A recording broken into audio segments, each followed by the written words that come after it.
Welcome to 99 TV. నేను Brahmanaidu. Astrology Telugu జ్యోతిష్య శాస్త్రం.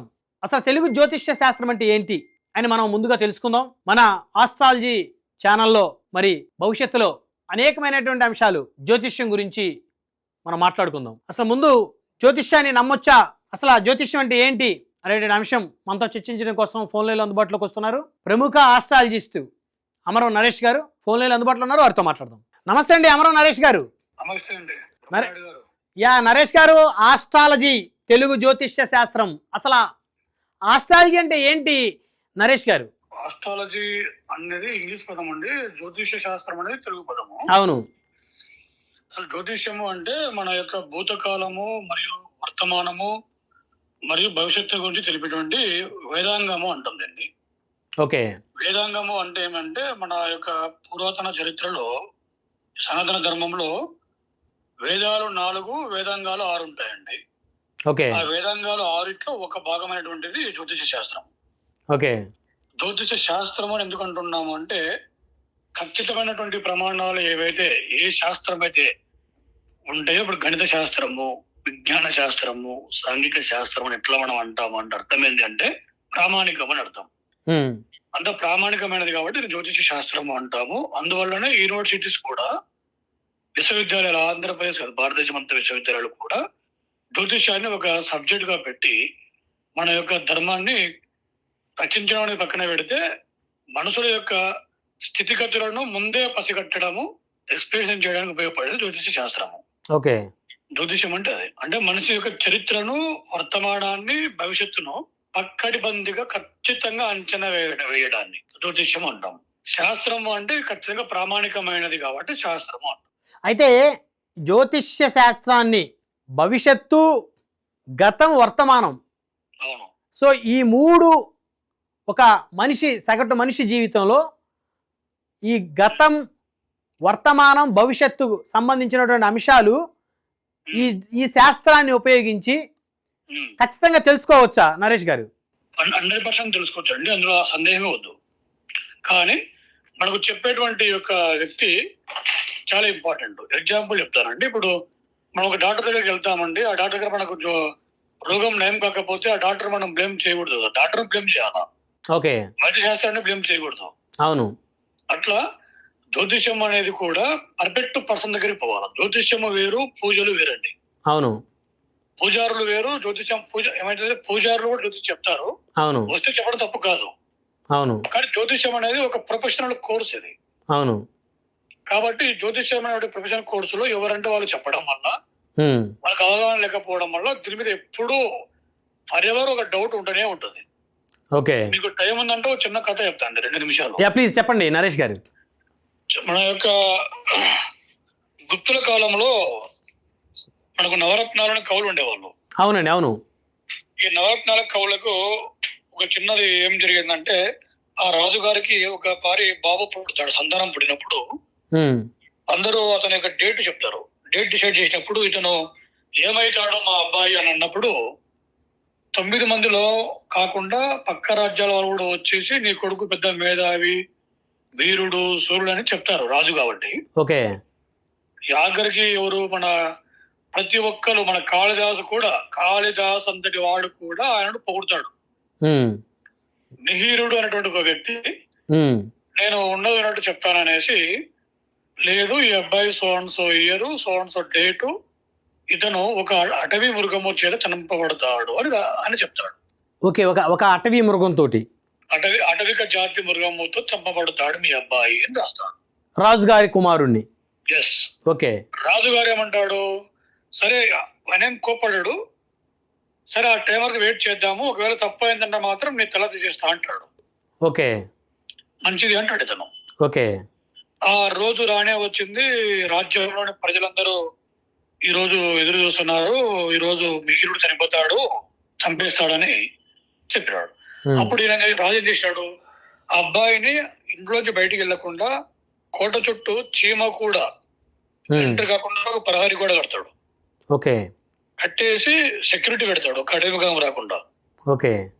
అతను ఇంట్లోనే పెట్టి పైన ఫ్లోర్ లో కూర్చోబెట్టేసి ఈ ఒక బాబుతో వాళ్ళ ఫ్రెండ్ తో ఆడిపించుకుంటా ఉండే టైంలో అప్పుడు అందరినీ మన సభ పెడతాడు. సభ పెట్టినప్పుడు అందరు వస్తారు.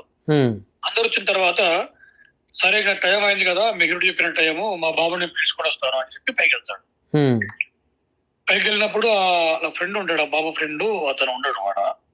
ఉమ్, ఎక్కడరా మా బాబు అంటే ఇంకా టాప్ లోకి వెళ్ళిపోయాడు పైకి, ఏదో గాలి కోసం అని చెప్తాడు. ఉమ్. అప్పుడు ఆయన మళ్ళీ పైకి ఎక్కి చూసేసరికి అక్కడ బాబు చనిపోయి ఉంటాడు.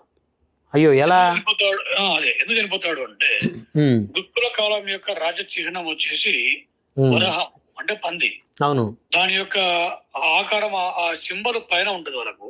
ఉమ్, ఆ సింబల్ కొమ్ము ఉక్కుతో చేయడం వల్ల ఆ సింబల్ అంతా కూడా అది జారిపడి అబ్బాయి యొక్క రొమ్ములను చీల్చేస్తుంది. ఓకే. ఆ విధంగా చనిపోతాడు. ఇప్పుడు ఆ చనిపోయినప్పుడు కొడుకు చనిపోయిన బాధపడలేదు ఆయన. ఉమ్, ఇంత అక్యూరియస్ గా తెలిసినప్పుడు మీరు రెమెడీ చెప్పొచ్చు కదా, ఎందుకు చెప్పలేదు అని అడిగినాడు.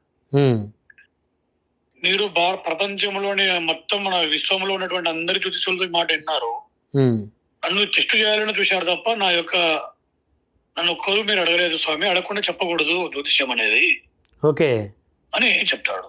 ఓకే. ఆ తర్వాత ఆయనకు నీకు అర్ధరాజ్యం కావాలా, ఏం కావాలా, నీ సబ్జెక్ట్ కంటే నాకు ఏమొద్దు, ఉమ్, నీకున్న బాధ నాకు కూడా బాధనే, ఎందుకంటే నేను సొమ్ము తింటున్నాము ఫస్ట్ నుంచి కూడా, ఉమ్. ఆ కార్యక్రమం చేద్దాం ఫస్ట్ అని చెప్పేశాడు. ఆ తర్వాత ఆయన పేరు వరాహ మిహిరుడు అయింది. వరాహ మిహిరుడు అనేటువంటి బిరుదు వచ్చింది ఆయనకి. అందుకని వరాహ మిహిరుడు అనే బిరుదు వచ్చింది. ఎవరు? ఆ జ్యోతిష్య సిద్ధాంతికి? Yes, okay sir. ఓకే. అతనే పరాశర సిద్ధాంతాన్ని చెప్పిన. పరాశర సిద్ధాంతం అంటే చాలా పురాతన కాలంది. ఓకే. దాన్ని ఆయన డీకోడ్ చేసి మొత్తము ప్రామాణికంగా రాసి పెట్టడం వల్ల దాన్ని మేము ప్రిపేర్ అయినాం. ఓకే. ఇట్లా డేట్ తో సహా మీరు కరెక్ట్ గా డేట్ ఆఫ్ బర్త్ టైం చెప్పగలిగితే అక్యూరసీ చెప్పొచ్చు. Okay sir. ఓకే. ఇలాంటి వాళ్ళు ఇండియాలో నాకు తెలిసి ఒక 4-5 ఉన్నారు. ఓకే. మిగతా వాళ్ళు తప్పని చెప్పను. ఓకే. ఈ సబ్జెక్టు అంటే ఇట్లా చాలా ఉన్నాయి. జెమిని అని రకరకాలు ఉన్నాయి, కేపీ సిస్టమ్ అని రకరకాల సిద్ధాంతాలు ఉన్నాయి. ఉమ్, ఒక్కొక్కరు పాటిస్తారు. ఉమ్, కానీ ఇప్పుడు మీకు ఒక ఎగ్జాంపుల్ చెప్తా. ఠాగూర్ అనే సినిమా ఉమ్, చిరంజీవి గారు తీసిస్తే 100 days ఆడింది, వేరే వ్యక్తి తీస్తే ఆడదంత ఆ రోజులో. ఉమ్, ఎందుకు ఆడింది అట్లా అంటే ఆయన యొక్క చరిస్మా. అట్లా ఒక్కొక్క సబ్జెక్ట్ ఒక చరిస్మా ఉంటుంది. అవును. అట్లా ఉన్న చరిస్మా సబ్జెక్టులలో మాది పరాశర సిద్ధాంతం ఒకటి. ఓకే. ఇంకొకటి జ్యోతిషం మీద ఇంకొకటి ఎందుకు డౌట్ వస్తుంటుంది సొసైటీ మొత్తానికి అంటే ఉమ్, ఓన్లీ రీజన్ అందరు రాసులను బట్టి చెప్తారు. ఉమ్, ఒక రాశి వచ్చేసి ఒక లగ్న క్షేత్రంలో 2.5 days ఉంటదండి.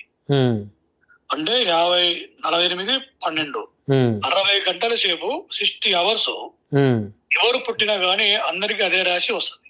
ఓకే. ఇలాంటప్పుడు ఇప్పుడు ఎగ్జాంపుల్ ఇంకోటి చెప్తాను మీకు. వైఎస్ జగన్మోహన్ రెడ్డి గారిది ఏదో మిథున రాశి అనేసి, ఆరుద్ర నక్షత్రం అనేసి చాలా మంది ఆయన ఫ్యాన్స్ అందరూ కూడా తేదీ పెట్టించుకుంటున్నారు. అవును. అది తప్పండి. ఆయన పుట్టిన టైం ఇంపార్టెంట్, ఆ చరిస్మా ఇంపార్టెంట్. మనము ఆరుద్ర పుట్టడము అనేది రాంగ్. ఓకే. చాలా మంది ఇస్తారు స్వాతి నక్షత్రం వచ్చేసి నరసింహస్వామి యొక్క జన్మదినము ఉమ్, అని ఆ రోజు చాలా మంది డాక్టర్ల దగ్గర పోయి సిగరెట్ చేపించుకొని బయటకు అంటుంటారు. అవును. ఇవన్నీ కూడా నేనేమంటానంటే తప్పు కాదు, కానీ చెప్పేటువంటి టైము చాలా ఇంపార్టెంట్. ఆ లగ్నం బాగలేకపోతే ఉమ్, ఏ నక్షత్రము ఏ రాశి మిమ్మల్ని కాపాడదు.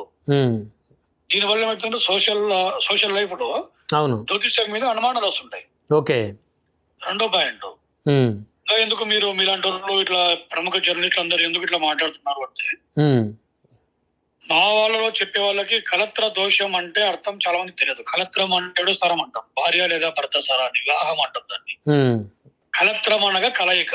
ఉమ్, ఒక వ్యక్తి ఎవరు చెప్తారు కలత్రం అంటేనే విడిపోవడం అని చెప్తాడు ఒక అతను ప్రముఖ జ్యోతిష్కుడు. ఉమ్, అంటే మినిమం బేసిక్స్ లేని వాళ్ళు ఈ పబ్లిక్ లో గట్టిగా మాట్లాడడం వల్ల అవును. అందరు ఎదవాళ్ళు అనేటువంటి ఫీలింగ్ ను తెస్తున్నారు సొసైటీకి. ఎస్. ఇది చెప్పడం తప్పు కాదు, వాళ్ళ యొక్క అడ్వర్టైజ్మెంట్ చేసుకోవడం తప్పు కాదు. ఉమ్, సబ్జెక్ట్ చెప్పేటప్పుడు ఉమ్, పర్సనల్ విషయాలు ఏమైనా చెప్పుకోండి, సమస్య లేదు. అవును. సబ్జెక్ట్ గురించి మాట్లాడేటప్పుడు మాత్రము అవును. ఇది ఎంతో మందికి ఉపాధి కల్పించేది, లేదా అది పక్కన పెడితే ఎంతో మందికి జీవితాన్ని ఇచ్చేది. అవును.